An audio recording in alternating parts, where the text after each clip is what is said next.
I love Kamen Rider. Kamen Rider is so cool and awesome. Chances are, if you clicked on this video, you already know what a Kamen Rider is, but in case you don't, Kamen Rider is a tokusatsu superhero show that's been around for a little while now. It's known for its action, its characters, and its gay little toys. Something that I really love about Kamen Rider is the fact that it's an anthology. Every year, a new Kamen Rider gets introduced along with a new set of characters, themes, music, world, story, lore, and also a bunch of other things. As one could imagine, the yearly refresh on new Kamen Riders has inspired fans to try and make their own. Kamen Rider already iterates on itself all the time, so it makes sense that fans of the show would also take a crack at it themselves. Kamen Rider designs usually have motifs to them. This can range from grasshopper to clock to orange to gummy bear. Fan-made Kamen Rider OCs, by virtue of them being unofficial, can have virtually any motif in their design. From Paint to Flatwoods Monster to Freddy Fazbear to... Ew. What is that? Get that away from me. But what if a Kamen Rider had the motif of Google Images? But Ellie, isn't that the same as picking a motif at random and going, "How did you get into my house?" Also no, that's not the same. Look, it's better if I show you, but first, do you know what happens when a dubious company discovers a way to archive everything?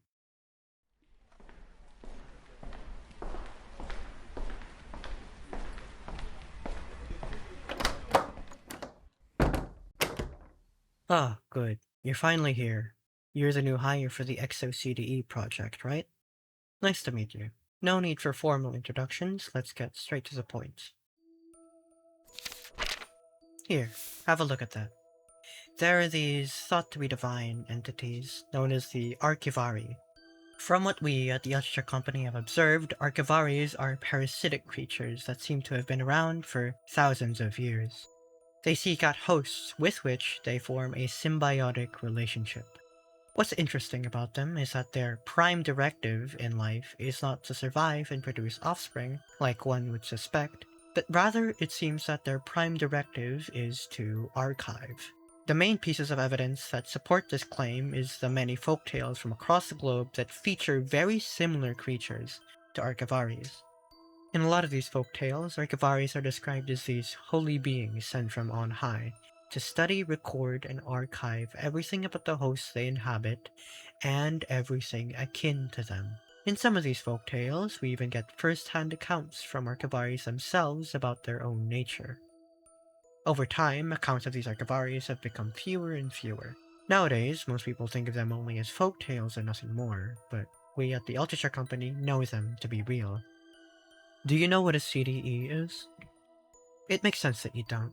CDE is a confidential storage technology usually reserved for archival purposes, not really consumer-grade stuff. What sets CDE technology apart from other storage tech, like regular CDs or DVDs, is its ability to compress physical objects into readable digital data. Initially, the technology was only capable of digitizing physical objects. However, thanks to the advancements in the technology, we've been able to find a way to reverse that process. And it's all thanks to this. This image right here is of humanity's Archivari, compressed into a CDE. Back in 1971, when CDE technology was first being developed, humanity's Archivari caught wind of the technology and wanted to see it for itself. The CDE tech's ability to archive in a way never seen before resonated with the Archivari's desire to archive everything about humanity. When the big dog CEO himself, Greg C. Russell, heard that an Archivari, no less humanity's Archivari, wanted to have a look at the CDE tech, he arranged a one-on-one meeting with it. After their long meeting, they reached an agreement. Humanity's Archivari would be compressed into a CDE, and the contents therein would be copied and archived. However, Russell, the sly dog that he is, promised the Archivari that it would be freed once the process was finished. Of course, that wasn't possible at the time. Once the process was complete and Humanity's Archivari was turned into a CDE, it was immediately placed into a disk drive to read it. Unfortunately, due to the sheer size of the disk and the nature of the data therein, the disk drive was unable to read it. Thus began work on the HACDE project. For the last 55 years, the Alchachar company has worked on creating a disk drive capable of reading the HACDE. There has been some success over the years. Most notably and most relevant to us, previous Alchachar scientists have been able to materialize physical objects from the HACDE. One of the things they were able to materialize was this ancient set of armor with wings that rested on the shoulders. This, alongside the discovery of a way to copy data from the HACDE to other CDEs, sparked an idea in the minds of the Alchachar company. What if we could use a materialization technology to create armors of our own? And so, the XOCDE project was born. Okay, what you just heard was the lore for the Kamen Rider on screen, Kamen Rider Archivarius. We'll get to the rest of the lore later, but for now, what I want to do is explain why I said, what if a Kamen Rider had the motif of Google Images? Very clearly, Kamen Rider Archivarius' design isn't inspired by the Images tab in the Google search engine, so why did I say that? For those unfamiliar with how 3D models are made, there are these things called textures, which are essentially just 2D images. Textures are applied to a 3D model to give it its color and, well, texture. That's technically not true for every 3D model, but that's not important right now. Usually, the texture of a 3D model is custom made, but thanks to the free will God gave us, we can also use images from the online. I've actually done this with most of the 3D models I've made. Usually, to avoid any copyright troubles, I use sites like Wikimedia Commons to find CC0 images. That site is actually what I use to find this image of a painting. This image of a painting is the foundation from which Kamen Rider Archivarius was designed. You can see this most evidently by looking at their chest plate. This texture is actually pulled from the gold frame surrounding the painting.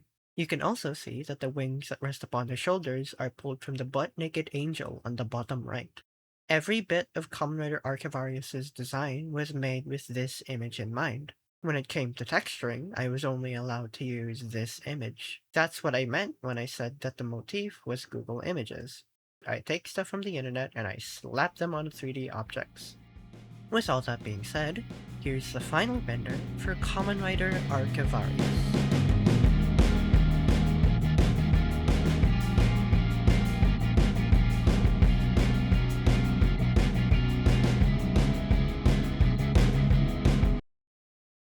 You know, if we're being honest, I didn't actually use Google Images to find this image. I didn't even use Google as my search engine. So I guess I was lying a tiny bit. But to make it up to you, I'll use Google search to look for the next one. Speaking of which, coolest images ever. There you go. List of photographs considered the most important. That seems like it'd be a good find. Okay, these images are pretty cool, but I think I want something that has a bit more color. Let's go to the 2000s, I'm sure they'd have something that's like, oh my god. Okay, maybe not that page. Maybe not that website. Let's see. These images are pretty cool. Let's take a look, inside here. That's pretty. That's pretty cool. That's pretty cool, but I don't know how to make that into a Kamen Rider. I don't think you can say that. It is pretty cool. I like the windmills. This image is pretty cool, but it's a bit monotone. I want something that has a bit more color. This image is pretty cool. Doesn't really stand out to me though.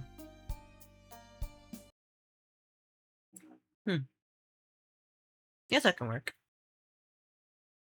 Now that we have all the preamble out of the way, let's get to the meat of today's meeting. The XOCDE project. The goal of the XOCDE project is to create useful power armors by combining the materialization data extracted from the HACDE with other sets of data. Upon hearing this, your mind might immediately go to utilizing more powerful, more potent things such as nuclear weapons, tanks, power plants as combination components. But those haven't exactly worked. You signed the NDA, right? Good. Well, Did you hear about that massive explosion off the coast of Florida? That was actually our attempt at compressing a hydrogen bomb into a CDE, then combining the resulting CDE with materialization data, and then materializing the final product into an armor. As you could guess, that didn't work out. We here at the Altucher Company have found that objects, or rather data, that are more historically potent are more likely to create stable and useful power armors compared to things such as weapons of war. For example, this image is of a weapon used by an indigenous legend of the Chalcenios, whose name is Magbubuwan. Legend says that he was once a simple farmer, but when colonizers came and ravaged his home, he took up arms, stealing a weapon originating from the enemy and using that to fight back against them. He was a devout follower of their religion's equivalent of a moon god. That's why his ritual weapon has a lot of moon imagery. After we borrowed this weapon from the Chalcenio people, we compressed it into a CDE and then tried merging it with data from radio telescopes. That, combined with the materialization data, made this, the Magbubuwan CDE. Now, if you put the CDE into the specialized wearable disk drive we made, this armor forms around the wearer. This was our first successful attempt at combining the materialization data with other CDE data to create something entirely new. So here's the thing. I didn't exactly think of any lore ideas coming into this project. The focus of this video is on turning images into Kamen Riders, but I was focusing more on the design of the Kamen Riders, less so on the story. I'm not a writer, and I haven't written much before, so I wouldn't even really know how to go about doing that anyway. So I figured that focusing on the Kamen Rider designs first would be a good idea. At least then I'd have something to work off of when writing the lore. So I started work on Kamen Rider Magbubuwan's design, but in the midst of that, I got stunlocked by a problem. That problem being Kamen Rider Magbubuwan's scrapped weapon. You see, I actually initially designed a weapon for Kamen Rider Magbubuwan before deciding to cut the idea of giving each Kamen Rider their own weapon. The design of that weapon was inspired by ninja lore that isn't even true. However, upon thinking about it for 2 seconds, I remembered that Magbubuwan was actually inspired by samurai, not ninjas. I'd mixed up samurai and ninja lore, and I was really embarrassed about that. Instead of going back and changing the design, I figured that the least time-heavy solution would be to fix it in the lore. Upon trying to rack my brain on how exactly to go about doing that, I wrote this short story in a fit of inspiration. The idea of someone using a weapon that has little to do with what they are really stuck with me after the ninja-samurai mix-up. And expanding that idea to someone using a weapon that represented something they were against and making it their own is what inspired me to write this short story.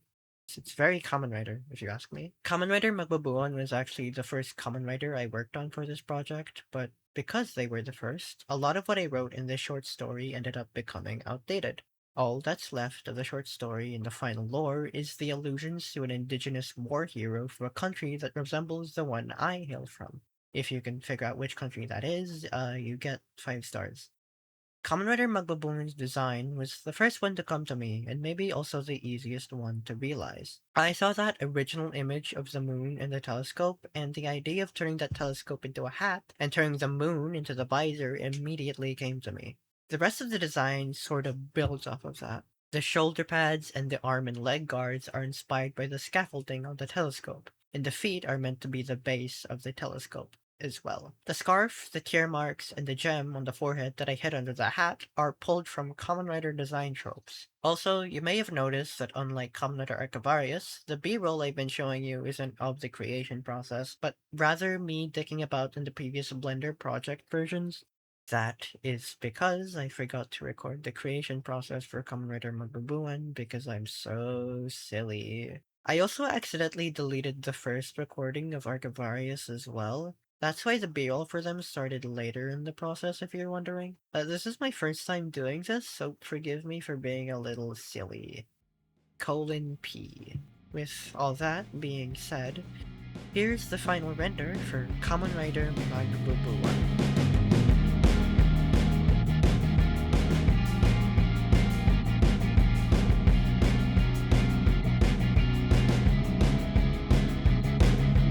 And that's it. That's all the Kamen Riders I wanted to show you. Remember to click like and subscribe. Ew. Someone should squish that thing like a bug. What? You want to be a Kamen Rider too? Okay, fine. Whatever. Now, with all that being said, you weren't employed to work on the ExoCDE project as a scientist, were you? That's right.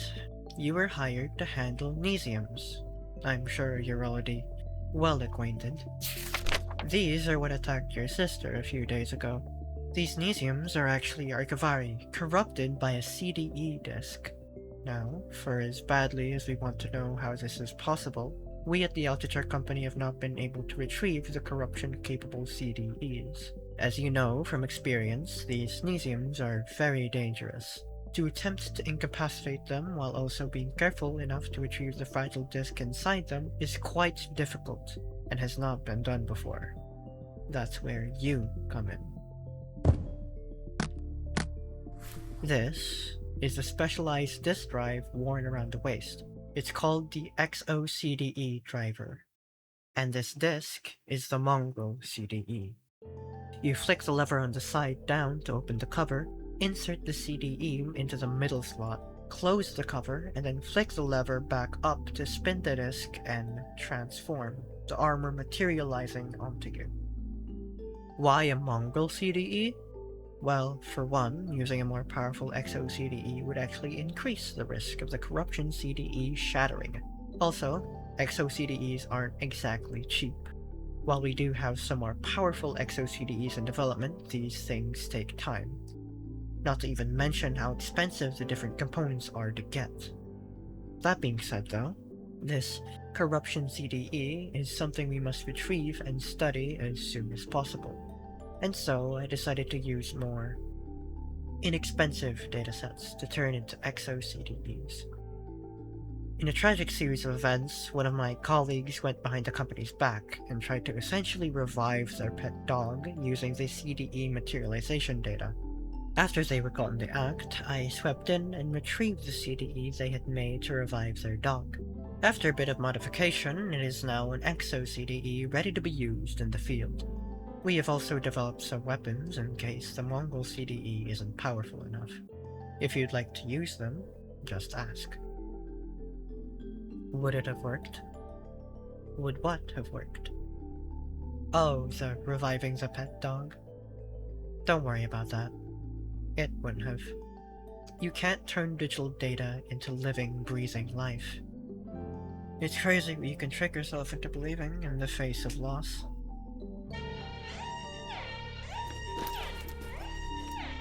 Ah, impeccable timing.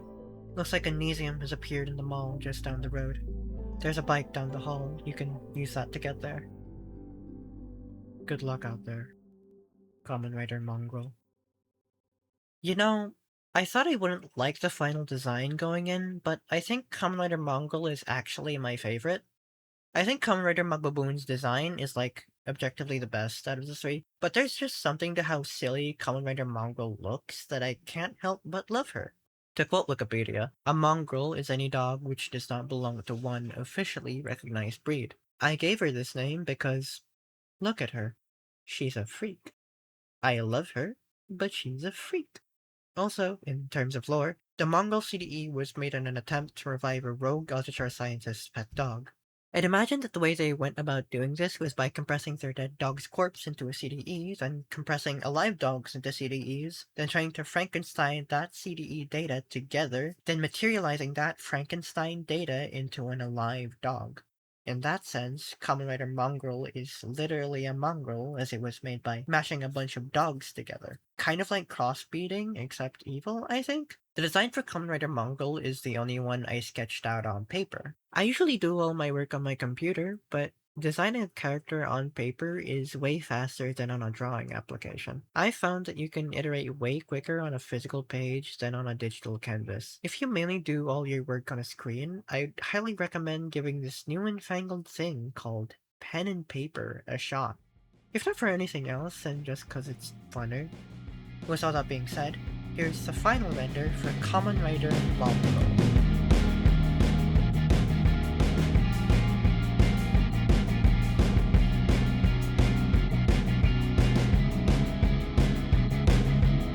Okay, so like, this is the first time I'm making a video like this, so I don't really know how to end it.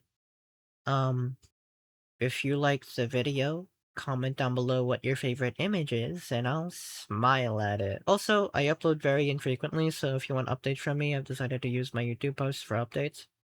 Okay, bye.